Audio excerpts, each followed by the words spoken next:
England की राजगद्दी साल 1509 से लेकर 1547 तक हेनरी के हाथों में हुआ करती थी। राजा हेनरी की कई पत्नियां और एलिजाबेथ व मैरी नामक 2 बेटियां थीं। इनमें से मैरी राजा की पहली पत्नी की बेटी थी। राजा हेनरी को मैरी ज्यादा पसंद नहीं थी, इसलिए वो उसके साथ बुरा व्यवहार करते थे।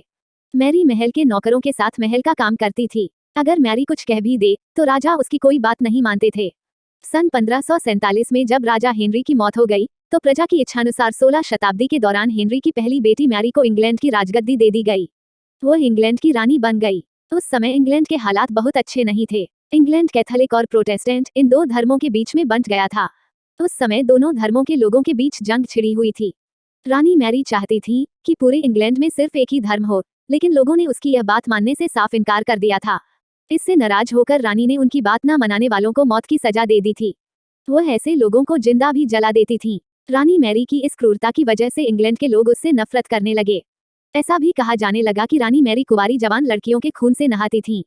उसका मानना था कि उनके खून से नहाने से वह ज्यादा दिनों तक जवान रह सकती हैं।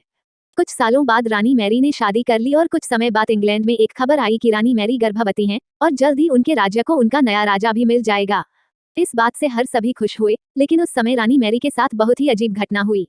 उनके गर्भ से किसी भी बच्चे का जन्म नहीं हुआ, बल्कि कुछ ही महीनों के बाद रानी मैरी का पेट फिर से सामान्य हो गया। वहां के ओझा लोगों ने अपनी तंत्र विद्या से बताया कि रानी मैरी के गर्भ में कोई बच्चा नहीं बल्कि एक भूत आकर निवास करता है।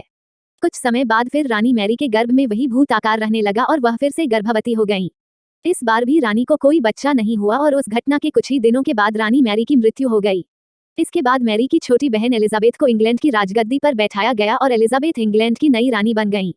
रानी मैरी की क्रूरता की वजह से इंग्लैंड को लोग उसे एक निर्दयी औरत मानते थे। वहीं जब उसके गर्भ में बच्चे की जगह एक भूत का निवास होने लगा तो लोगों ने उसे शापित भी करार दे दिया और इसी वजह से उसे लोगों ने ब्लडी मैरी का नाम दिया। कहानी से सीख। ब्लडी मैरी की कहानी हमें यह सीख देती है कि अपने निजी विचारों व सोच को लेकर दूसरे लोगों पर दबाव नहीं बनाना चाहिए। शांति और करुणा से लोगों का ख्याल रखना ही मनुष्य का धर्म है।